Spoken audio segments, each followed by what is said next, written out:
Bonjour à tous, bienvenue dans le programme En route pour ATS 2018. ATS, c'est l'AdTech Summit, le sommet internationalement connu où la fine fleur de la technologie publicitaire se retrouve. Pour ce qui est de la France, elle se retrouvera à Paris le 28 mars au Palais Brongniart. Aujourd'hui, nous recevons Christophe Parcot de ce local. Bonjour Christophe. Bonjour Michel. Merci d'être avec nous pour ce programme En route pour ATS 2018. Je t'en prie. L'objectif est que tu puisses nous faire une sorte de petite rétrospective personnelle d'un ton point de vue concernant le programmatique et puis qu'on puisse un peu parler d'avenir puisque ce sera l'objectif de cet événement. Donc ma première question, c'est quelles sont les tendances que tu as vues sur le marché programmatique sur cette année 2017 ? Je pense qu'on a une confirmation, c'est que le programmatique est maintenant la règle plus que l'exception. Ça s'est fortement développé sur tous les supports, sur tous les formats. Et puis on voit aussi ce qui est intéressant au-delà du digital, on va dire traditionnel, c'est de voir d'autres médias comme la télé ou l'out of home commencer à vraiment sérieusement investir dans des développements pour pouvoir finalement appliquer les bonnes pratiques qui se sont développées sur le digital, sur des médias qu'on imaginait peut-être à un moment donné protégés entre guillemets du programmatique. Donc ça se généralise, c'est à l'avantage à la fois des médias, des annonceurs, des agences aussi, parce qu'elles ont une vraie valeur ajoutée à apporter. Donc je pense que c'est plutôt une bonne nouvelle. Et justement, puisque tu parlais de cette diversité de supports qui s'ouvrent au programmatique, non plus seulement le digital, est-ce que tu penses que le marché français est suffisamment mature quant à ce marché du programmatique ?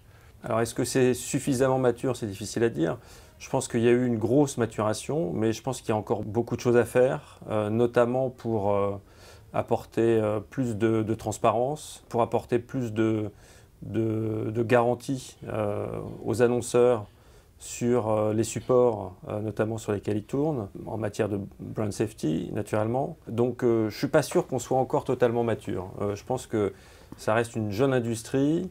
On est encore parfois dans l'expérimentation. Et puis il y a aussi des niveaux de maturité et de développement qui varient beaucoup en fonction des acteurs. Et donc je pense qu'il y a un certain nombre d'acteurs qui commencent à être bien au point et qui apportent ces garanties. Et puis comme toujours, il y en a d'autres qui sont un petit peu plus créatifs. Alors justement, puisqu'on parle de maturité à divers niveaux en fonction des acteurs, si on prend les annonceurs par exemple, on voit un certain nombre d'entre eux qui souhaitent intégrer, internaliser la stratégie programmatique, même l'achat opérationnel programmatique. D'ailleurs, on parle de désintermédiation. Qu'est-ce que tu en penses ? Alors, je pense qu'il y a de bonnes raisons pour le faire, et puis il y a de mauvaises raisons pour le faire. Je pense que d'abord, chaque situation est particulière. Je pense, on n'en a pas parlé encore, mais naturellement, dans le programmatique, un des éléments essentiels, c'est la data. Donc, il y a à la fois une crainte de la part des annonceurs de voir leur data gérée par d'autres ou mal contrôlée.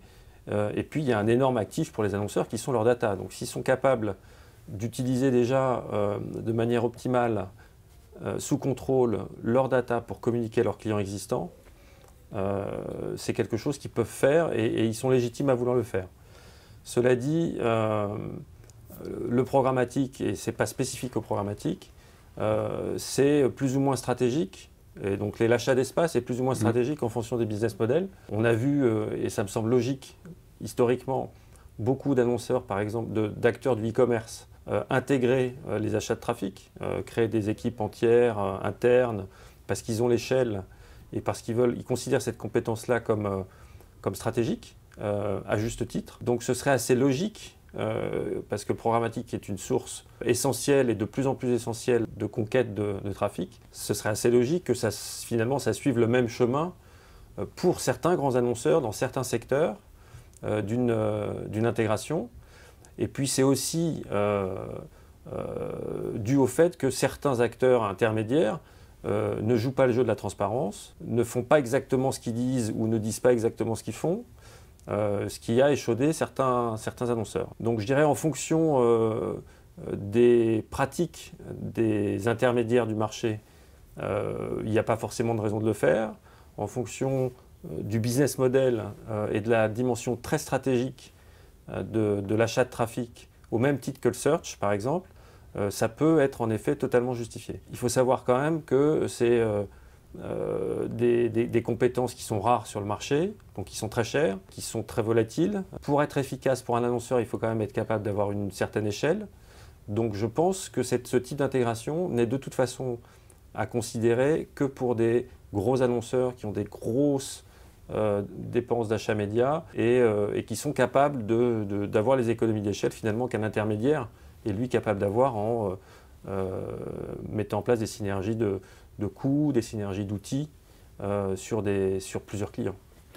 Alors, il y a 2 sujets qui sont également très importants en ce moment sur le programmatique, dont on parle beaucoup. C'est, tu l'as dit à plusieurs reprises, la transparence, mais également la fraude. Et à ton avis, quelles sont les meilleures solutions pour adresser ces 2 items? La transparence dans un premier temps et la fraude dans un second temps. La transparence, il suffit de décider de le faire.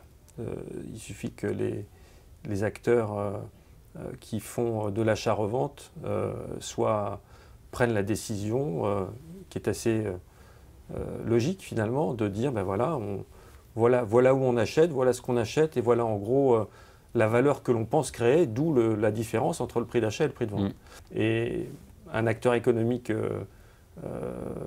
je dirais efficace doit être capable de justifier qu'il crée de la valeur grâce à sa technologie, grâce à sa data, grâce à ses équipes, grâce à son expertise, et ne doit pas devoir cacher quelque part ce phénomène-là. Bon, d'un autre côté, il y a une autre façon de voir les choses qui est de dire, et certains acteurs le font de plus en plus, c'est de dire, écoute, quel type de CPA tu veux, quel type de trafic tu veux, sur quel type de cible, à quel moment, etc. On se met d'accord sur un prix, puis après, c'est mon affaire. C'est une autre approche, sous réserve naturellement de respecter des guidelines très strictes qui sont liées à la brand safety, où ma campagne va tourner. Moi, je pense que le principe de transparence, il est bon.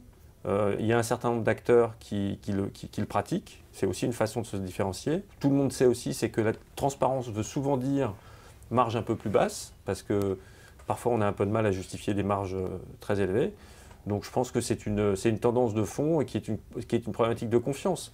Et c'est lié au sujet de la fraude. Pourquoi les annonceurs exigent de plus en plus de la transparence? Parce que finalement, on leur dit des choses et puis ce n'est pas exactement ce qui se passe. En ce qui concerne la fraude, je pense qu'il y a des tiers de confiance qui doivent être capables de rentrer partout et de mesurer et de certifier la qualité des sources de trafic, d'inventaire. Je pense qu'on était à un moment donné parti dans une considération qui était peu importe quelque part l'environnement, à partir du moment où je touche la bonne cible, ça ira. Bon, je pense qu'on en revient vraiment, et pour de bonnes raisons, parce que le contenu, c'est aussi ce qui justifie les investissements dans le contenu, c'est l'environnement dans lequel tourne une publicité, au-delà de la cible, a un impact sur la qualité, sur les KPIs d'efficacité.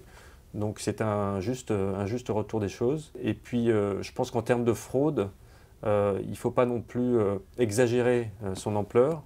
Il faut que les annonceurs sachent choisir des acteurs sérieux, qui ont pignon sur rue et qui ont des pratiques business reconnues et qui ne font pas n'importe quoi.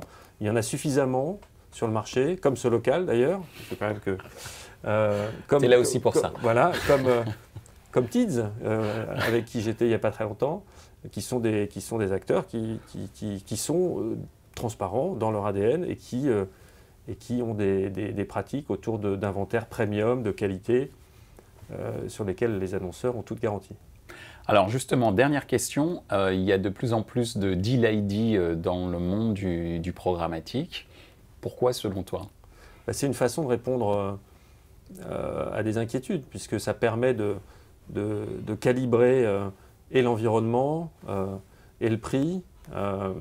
Ça permet aussi, dans certains cas, de donner une visibilité sur les volumes, même si intellectuellement et en théorie, tout le monde se dit le marché ouvert, l'offre, la demande, dans un environnement totalement ouvert.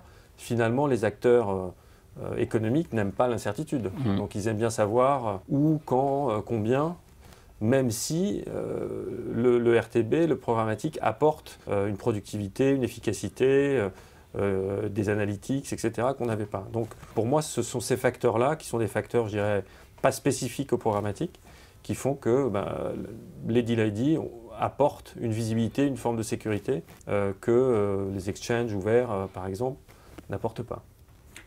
Merci. Merci à toi.